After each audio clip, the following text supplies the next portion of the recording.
welcome to my channel, Edible Thoughts Makes. My name is Stephanie, and this channel is where I share with you my works in progress, finished projects, things I'm cooking up, books I'm reading, funny things my kids may say. My hope is that as you watch this episode and the previous episodes, that you find some inspiration along the way. This is episode 69, and I wasn't planning on recording this week, but I have some things to say and some things to share, so I am here, and I make my own schedule. Today is the very last day of September. I was thinking I would be recording the first or second week of October, since I've shared tons this month, but yeah, like I said, I have things to say, things to share, so I am here. I hope you are doing really well. We are, I wouldn't say getting a heat wave, but we have some higher temps today and yesterday. I mean, it's not super high by any means. Like, I think maybe low 80s, but I think our average right now might be closer to like 60s, 70s. So we got really cool with nights in the 40s, like I'd mentioned previously, and then all of a sudden it was like, just kidding, we want to be hot just for a little bit longer. But I think it will resume. The fall-ish weather is going to resume. But yeah, so today I have 2 finished pairs of socks to share with you, a couple sewing projects to share with you. Let's see, a couple works in progress and one I just started. And yeah, and just some things I want to talk about. And I think in the beginning of this video, you will have seen a ton of food footage. I have been cooking a lot, and granted I cook a lot all the time anyway. I don't always video it because, well, I cook every day. We are not a family that eats out very often, even pre-pandemic, and I am the primary person who is cooking in this household. And yeah, so I think one thing that didn't get in to the footage in the beginning that I did want to share are the apple cider caramels that I make every year at around this time of year. It is a Smitten Kitchen recipe. If I remember, I will put a picture here up on the screen so you can see them. Making candies is like very time-sensitive work, so it is not conducive to like videotaping or video recording unless you have like kind of a setup for that, or you know, like a camera crew or something, which I don't. Throughout the video I will often put photos on the screen of different things that maybe I want to show you in a different way. I do try to say something when I do that, but I don't always know exactly when I will be inserting the pictures. And also there will occasionally be text on the screen, sometimes to correct what I've said or to add in information or whatever the case may be. I only mention it because sometimes people are doing other things while they are watching and you might miss that information. There should be links to things that I talk about in the description box that is below this video. Sometimes you have to click on read more or show more or something like that to see the rest of the information. I do like to list links to like the websites of makers or designers that I do mention, and then there will be a separate section for Ravelry project page links. And then usually I have like an additional resources part below that that has other information that you can check out if you so choose. What else? Captions. My videos do have closed captionings provided, so that is something you can turn on through that CC button on the screen. And yeah, I think that is it for that information. Okay, so let's go on to finished projects.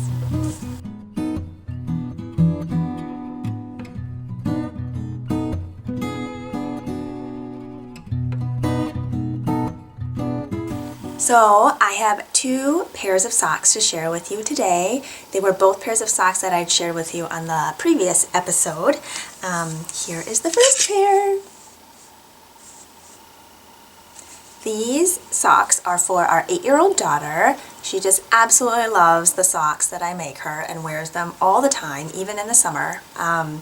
And these are knit out of several different colors of fingering weight yarn, anywhere from like, light fingering of 463 yards for 100 grams to heavier fingering of like 400 yards, or not heavier, but like, I guess regular fingering weight, I don't know what you call it, medium fingering weight of sock yarn, and I did each round, each stripe, sorry, for 8 rounds.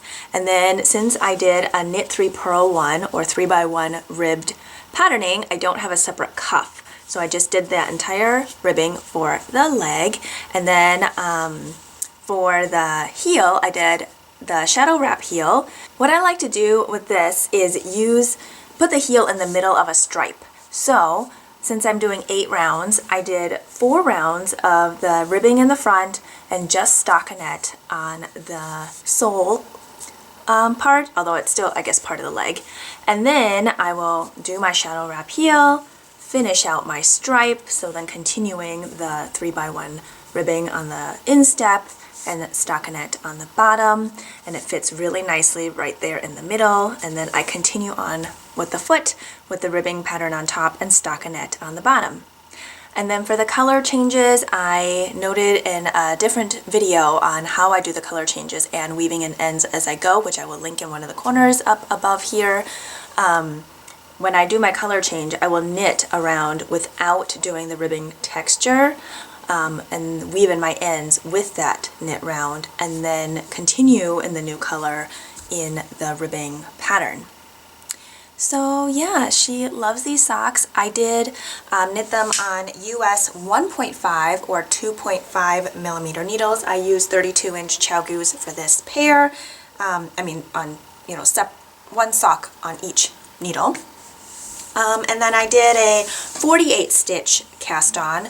My daughter has a 7-inch foot circumference. What was her foot length? I think 7 3/4. Yeah, 7 3/4 foot length. Her shoe size is somewhere between a youth 1 and a youth 2. I find those measurements really helpful if you are trying to figure out, cast on and yardage and all of that stuff if you're knitting socks for someone of similar sized feet. I did knit these in under 50 grams. I believe it came out to 48, something like that, 48 grams maybe total. And then each color stripe of the 8 rounds took anywhere from like 1.2 to 1.5 grams of yarn, because it just depended on the weight, that like specific fingering weight of that yarn. Like I'd mentioned, I either use the 463 yards per 100 grams or the 400 yards for 100 grams, so you can get farther with the slightly lighter yarn than you can with the slightly heavier weight yarn. Does that make sense? Hopefully that made sense. The next pair of socks I would like to share with you are socks that I knit for me. These are my Halloween stripy socks. Ah, so much fun. So I knit these using the Farmer's Daughter Fibers Sock Squad sock set, and the yellow is from their September colorway, and then the purple is from March. So the yellow is Fantastic Mr. Fox, the purple is Running with the Wolves, and they're both the same base. Highwood sock, which is 400 yards for 100 grams, and 80% superwash merino, 20% nylon.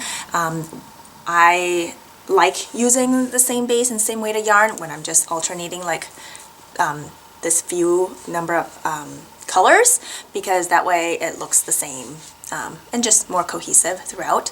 I picked these colors because they have similar amount of variegation or kind of tonality between the colors in each one, and I think it meshed really, really well. So I used US 1 or 2.25 millimeter needles for this pair. I did use 9-inch chow goose because it's just stockinette the whole way, and I find it comfortable on my hands to do it that way. Let's see, I did a 56 stitch cast on 2x2 ribbing for, I didn't write it down, but I usually do 20, so it's probably 20 rounds, and then my stripes are 10 rounds each. Again, I did my shadow wrap heel in between, like growing out of a stripe, and then did a rounded toe at the end, and I love how they turned out. I am a US 7 women's shoe size, 8-inch foot circumference, 9.25-inch foot length, and these used up 65 grams total of yarn. So they fit really well, they're really comfortable, and I'm really excited to have these Halloween socks ready. I'm going to share with you a couple of sewing related projects now.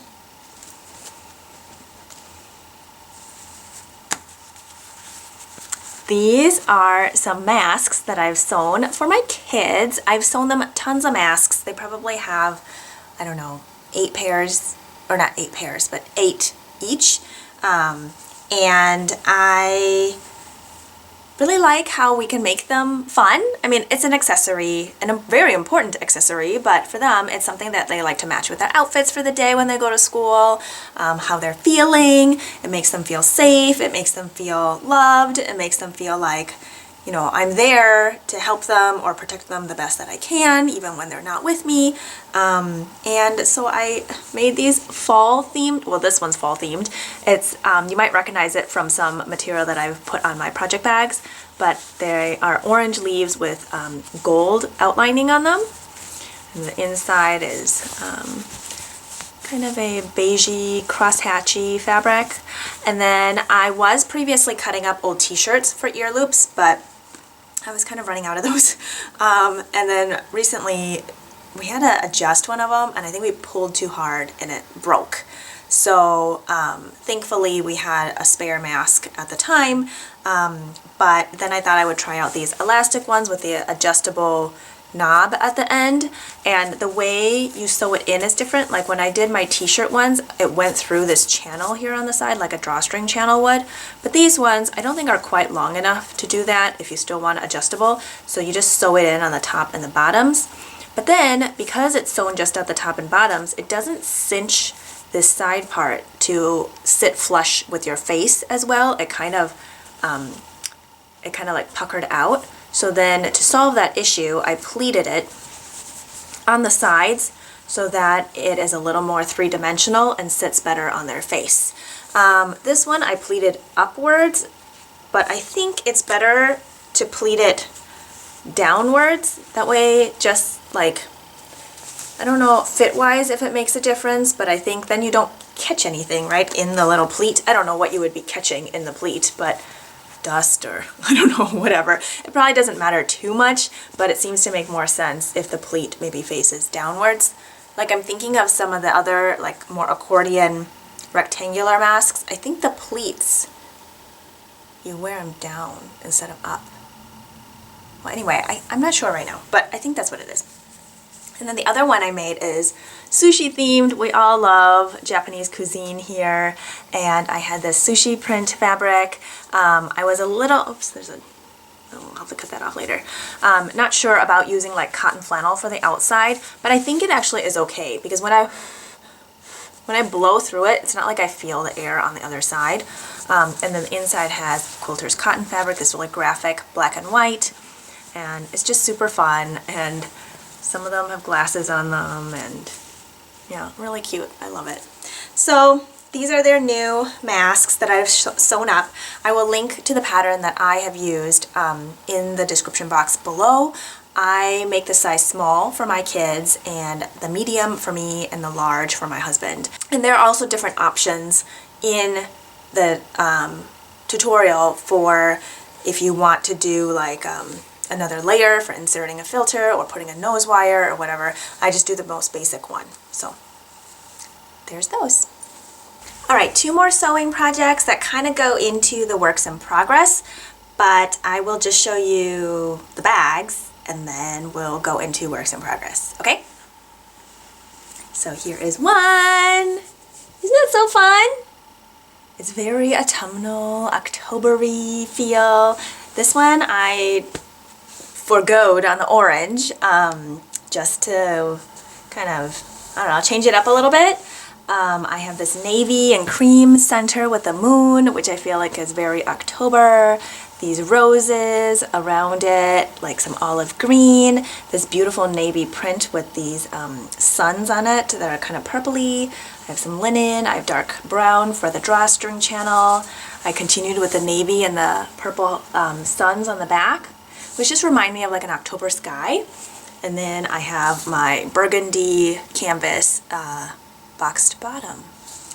And then you'll see it again in a little bit when I share with you my works in progress, but I'll show you the other bag that I sewed up. And this one is a fun patchwork drawstring bag. Isn't that super fun? This one I did not forego on the orange. I really wanted to celebrate a lot of colors that draw me into October and into the autumnal season. And so I have the moth here that is facing downward on the front and going up on the back. So I thought that was kind of fun too. And similar box bottom. This one I think is slightly wider than the other one and definitely taller. So these are my two drawstring bags, and I love them. And so let's look at what's inside, shall we?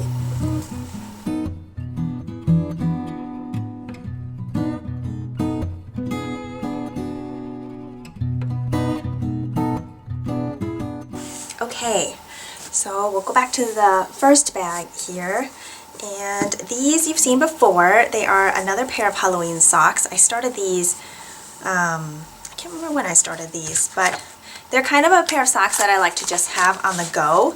Let me see if I mean, I guess it doesn't really matter when I started them, but, okay, oh, I was on the page. Oops. I started these on September 1st.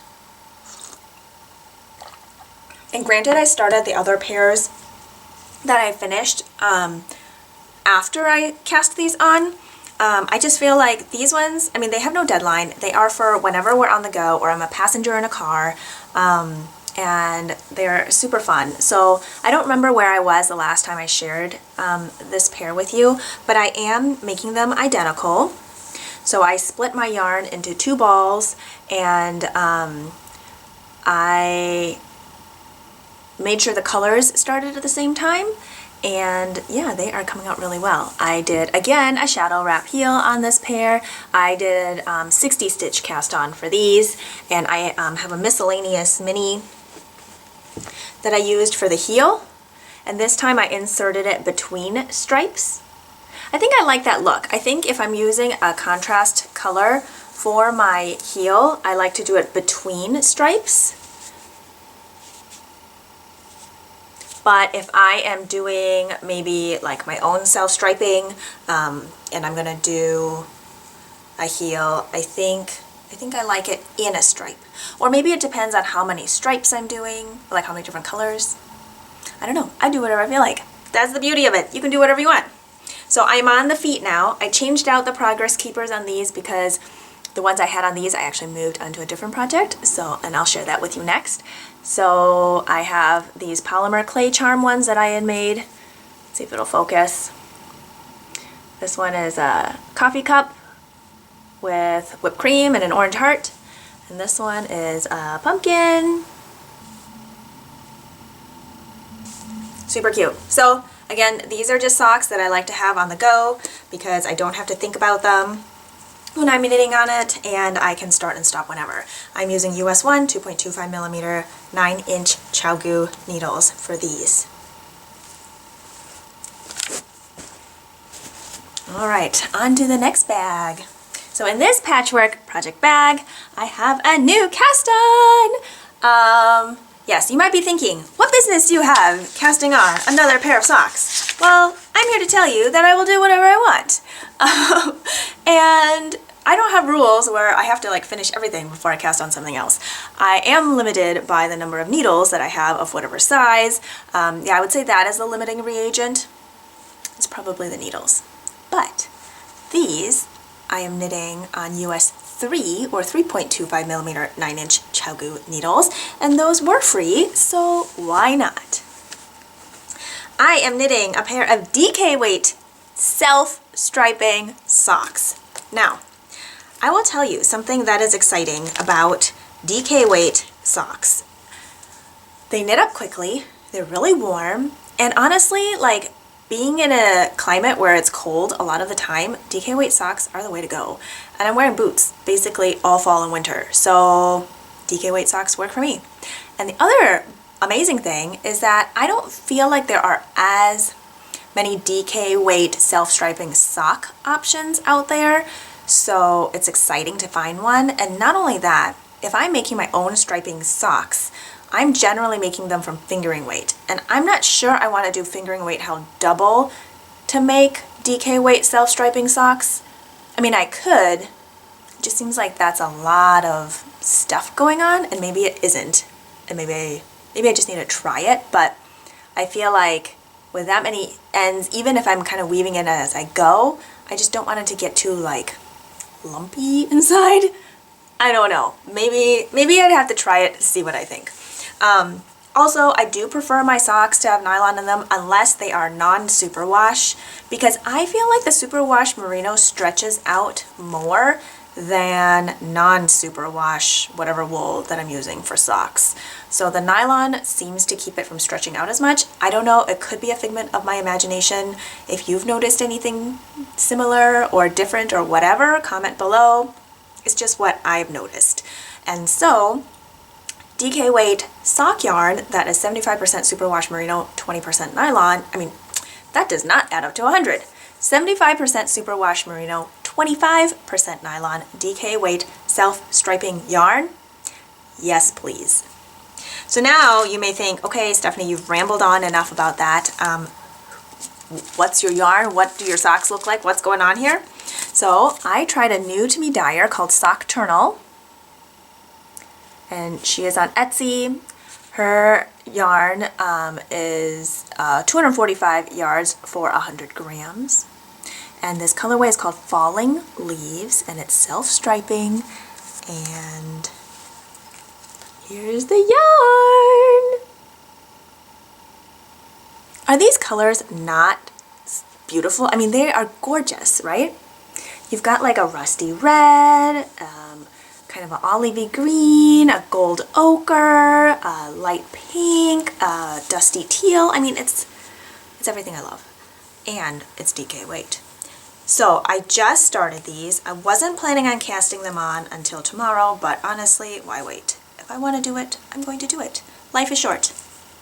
So, just started these, and I have a knit 2 purl 2 cuff here, and I decided I wanted 4 color stripes in there, so I knit until this pale pink, dusty pink color ran out, and then I cast on the other one so that I can get to the same spot. And how I did these is because I ordered the full skein, so then I wound half of it off, and Laura, the owner, actually let me know that next time, if and when I purchase from her again, I can actually order 2 50-gram ones, and she always starts them at the same stripe, which would save me the trouble of trying to get them equal, because I actually, for the sake of not wasting any yarn at the end, which I wouldn't really waste because I use, you know, whatever yarn is remaining anyway, but I did not end up getting them to the same color stripe. So I have one going in one direction and then one going the other direction. I think it's a 6-color repeat. So yeah, next time I will take her up on that and order the 2 50-gram ones so that I can have them kind of ready to go.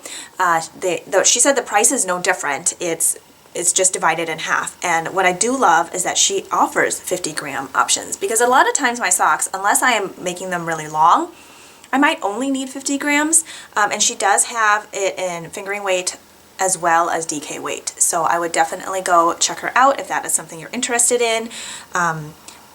There are also mini skeins. So if you want to do your own striping, if you're not making socks, if you're making a cowl or whatever else and you like these colors, you can buy them in mini skein sets as well.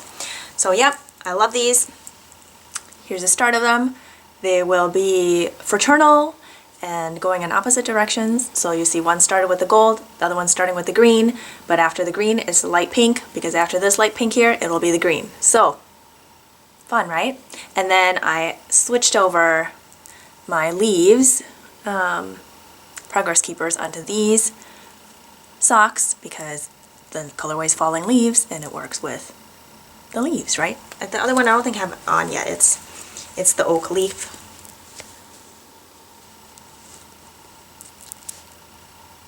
And these Progress Keepers are my favorite. They are by my friend Maria of Woolen Forest. Her Etsy shop is Forest Charm, and she makes really beautiful things.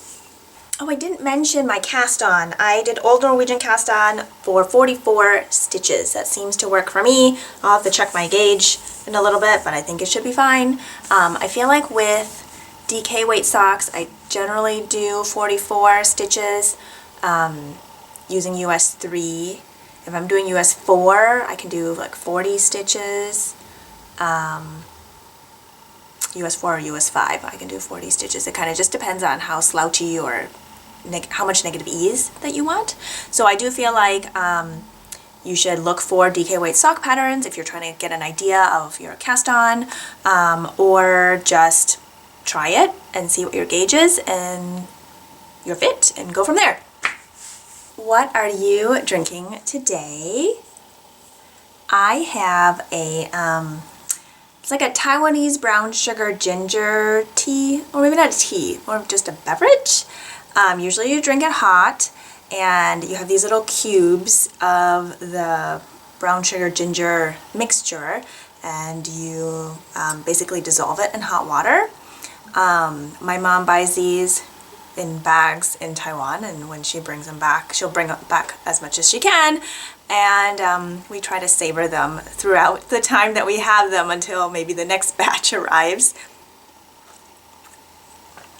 But it's like a very, very concentrated flavoring. I will put a link in the description box below of a YouTube video my mom sent me on how it is made, and yeah, check that out if you are interested. I think it's pretty fascinating.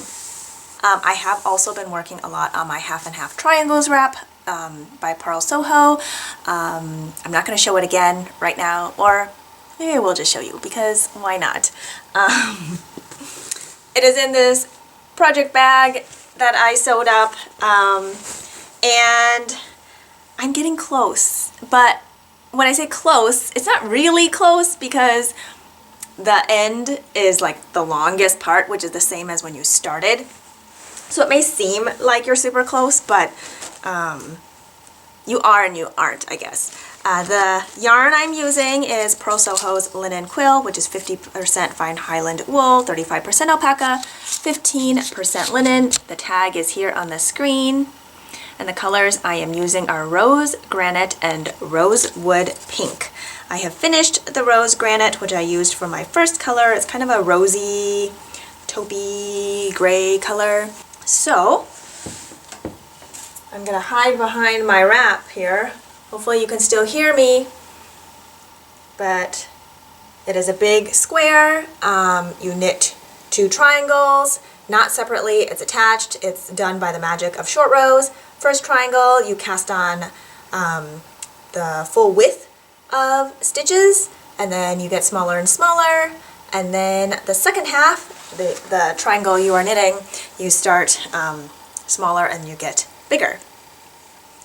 And I have this many stitches left to, I don't know if you still say wrap. If I'm not doing wrap and turns, I replace the wrap and turns with German short rows, but I don't know what the verb is for a German short row. Like for a wrap and turn, you say, oh, I have this many stitches left to wrap.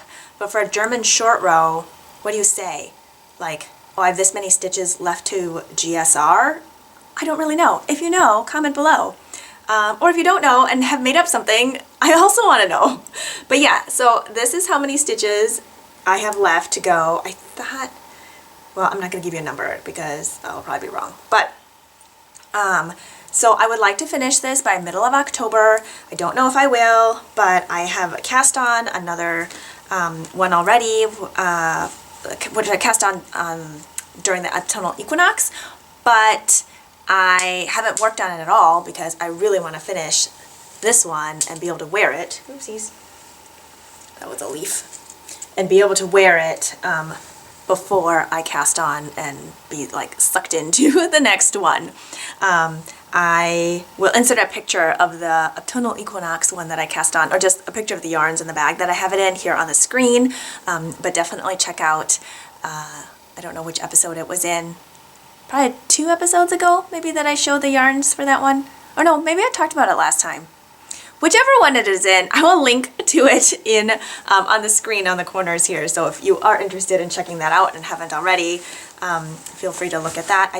I love this project. It is so comforting, so soothing, so meditative, and I really enjoy it. If you don't like knitting garter flat and don't like or need more stimulation in your makes, maybe it is not for you, and that is totally okay. There are so many different ways to use your creative energy out there. There's no reason to have to make something enjoyable if it isn't. Does that make sense? All right. So, what else did I want to say? I think that is it for my projects.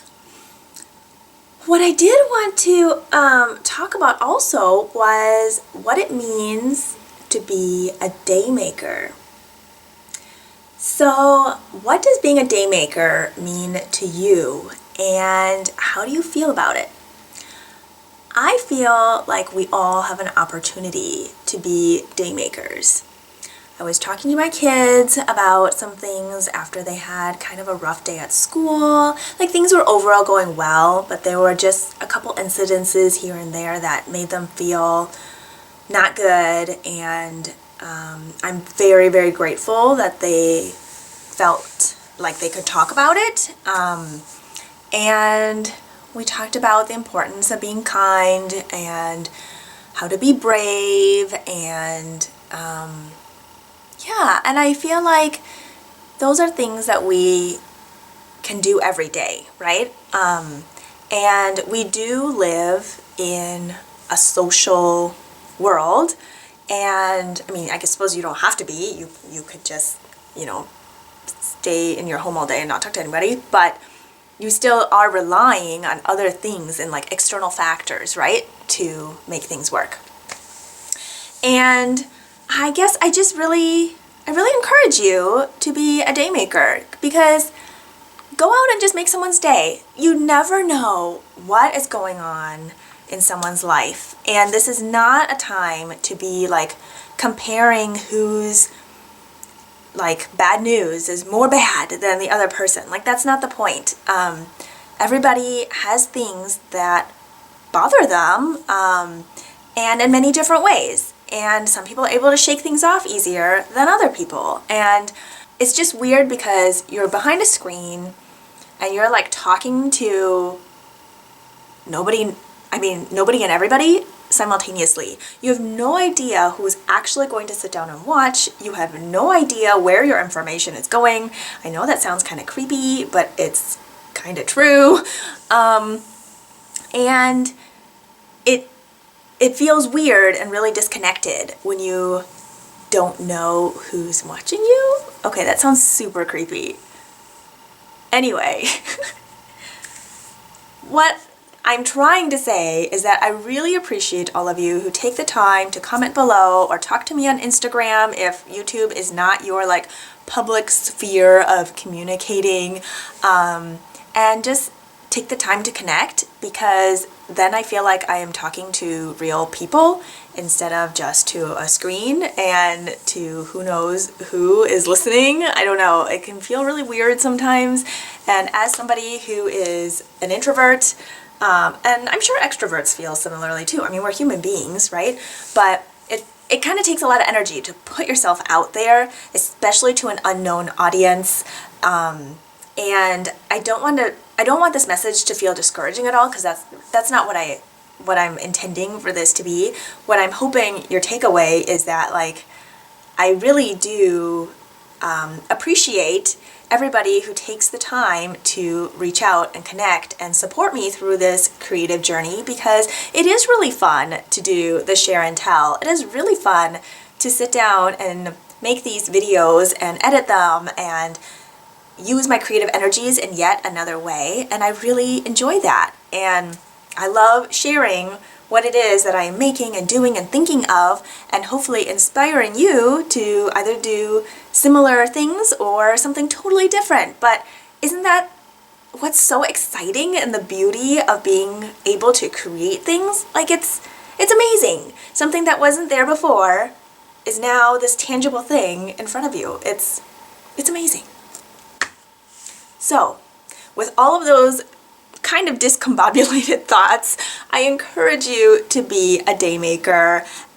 It doesn't have to cost anything. It could cost something, but I just really encourage you to go out there and just make someone's day. Go out there and make someone's day. That's it. So with that, cheers to being creative. I hope you are doing well and take care of yourself, and we will talk again soon.